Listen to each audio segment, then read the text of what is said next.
हमारी आज की कहानी है राजकुमारी 100 बरस तक सोती रहेगी। बहुत समय पहले की बात है।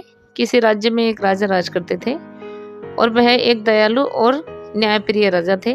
उनके राज्य में प्रजा बहुत सुखी और संपन्न थी।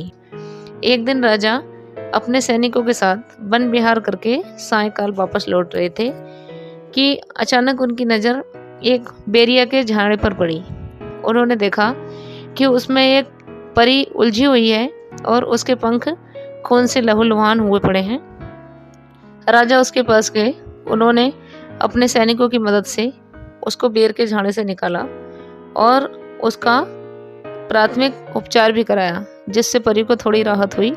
और परी ने बताया कि मैं और मेरी सभी सखियां पृथ्वी लोक पर विचरण करने के लिए आए थे और जब हम वापस जा रहे थे तो वह आगे निकल गई और मैं यहाँ इस बेर के झाड़े में उलझ गई।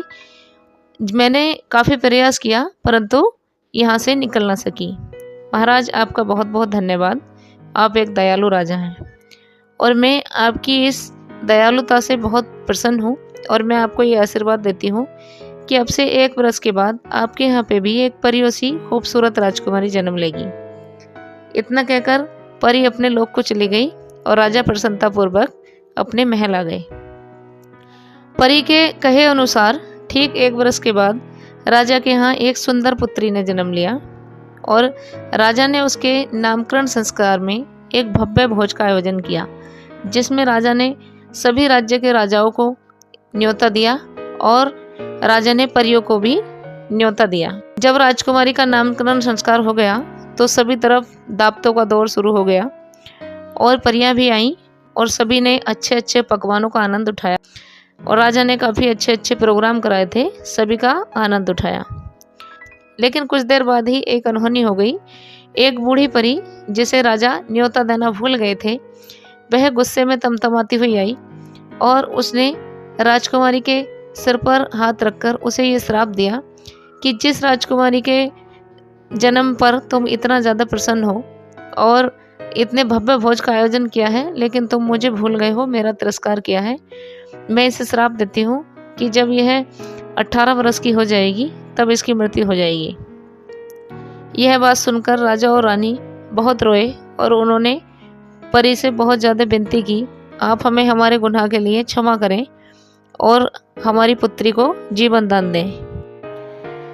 राजा रानी के दुखी होकर विनती करने से बूढ़ी परी का हृदय पसीज गया और उसने कहा कि जब राजकुमारी 18 वर्ष की होने वाली होगी तभी इसके हाथ में कोई नुकीली वस्तु चुभेगी, जिसके प्रभाव से इसकी मृत्यु होनी थी मेरे श्राप के अनुसार।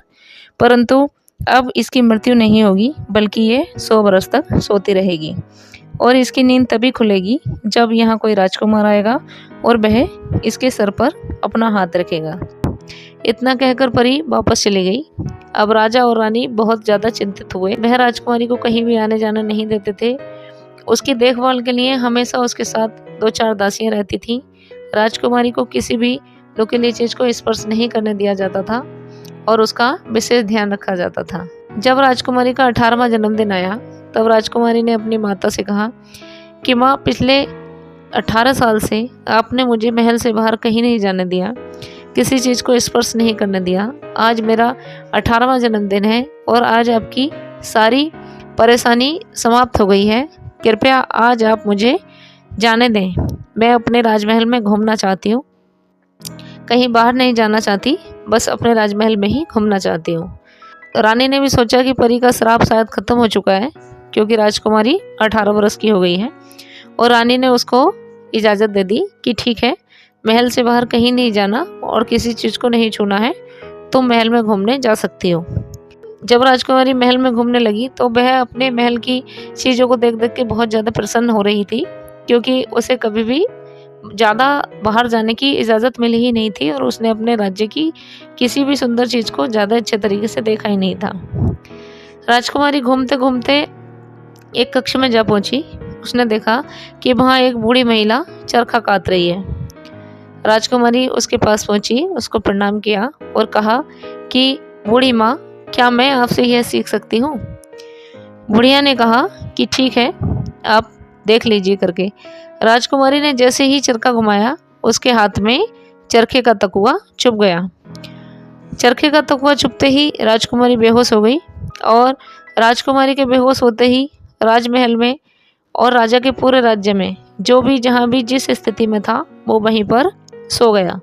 पूरा राज्य सो गया। राजा के राज्य का प्रत्येक जीव जंतु सब जहाँ जिस स्थिति में थे सभी सो गए। इस स्थिति को पता नहीं कितने बरस गुजर गए।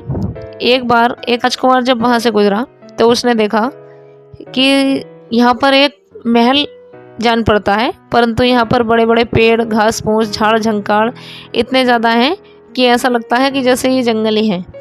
राजकुमार सभी झाड़ झंकाड़ को काटता छांटता आगे बढ़ता जा रहा था और आगे बढ़ते बढ़ते वह उस कक्ष में पहुंचा जिस कक्ष में राजकुमारी सोई हुई थी। सोती हुई राजकुमारी इतनी अधिक सुंदर लग रही थी कि राजकुमार उसे देखता ही रह गया और उसने धीरे से जैसे ही उसके सिर पर हाथ रखा, राजकुमारी ने आंखें खोल दी। राजकुमारी की आंखें खोलते ही राजा के राज्य के सभी जीव जंतु, खुद राजा, सैनिक सब लोग जाग गए और राजा को, रानी को, सबको इस वाली बात का एहसास हुआ कि वह सो गए थे। लेकिन किसी को भी ये नहीं पता कि उन्हें सोए हुए कितने बरस बीत गए हैं। दरअसल उन्हें सोए हुए पूरे 100 बरस बीत गए थे। और राजा और रानी ने जब राजकुमार को देखा तो वह बहुत ज़्यादा प्रसन्न हुए और उन्हें परी का श्राप याद आ गया। उन्हें यह भी याद आ गया कि राजकुमारी किसी नुकीली चीज़ के लग जाने से सोती रहेगी और किसी राजकुमार के आने से ही वह उठेगी। राजा और रानी को सारी बातें याद आ गईं। राजा रानी ने अपने महल के पूरे झाड़ झंकाड़ और घास फूस साफ कराई और राजकुमारी का पूरे विधि विधान पूर्वक उस राजकुमार के साथ विवाह कर दिया और सब खुशी से रहने लगे। तो मित्रों, कैसी लगी आपको हमारी ये कहानी? कमेंट्स करके ज़रूर बताएं। राधे राधे।